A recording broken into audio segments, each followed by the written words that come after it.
舊約撒母耳記上第8章。撒母耳年紀老邁，就立他兒子作以色列的士師，長子名叫約尼，次子名叫亞比亞。他們在別是巴作士師。他兒子不行他的道，貪圖財利，收受賄賂，屈枉正直。以色列的長老都聚集，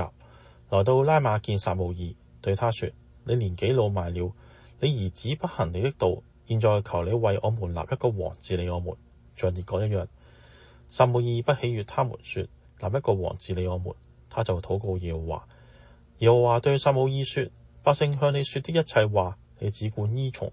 因為他們不是厭棄你，乃是厭棄我，不要我作他們的王。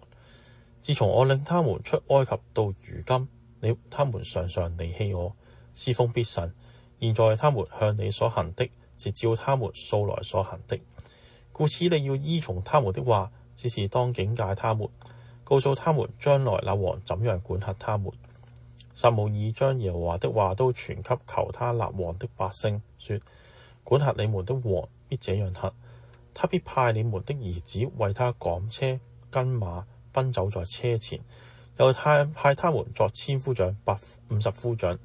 為他耕種田地、收割莊稼、打造軍器和車上的器械。必娶你們的女兒為他製造香膏、做飯烤餅，也必取你們最好的田地、葡萄園、橄欖園賜給他的臣僕。你們的糧食和葡萄園所出的，他必取1/10給他的太監和臣僕，又必取你們的僕人、婢女、健壯的少年人和你們的驢，供他的差役。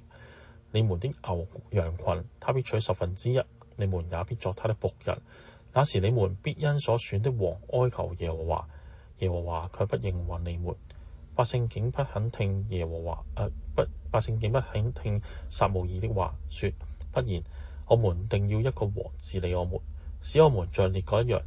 有王治理我們，統領我們，為我們爭戰。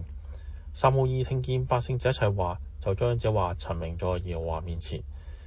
耶和華對撒母耳說：你只管依從他們的話，為他們立王。撒母耳對以色列人說：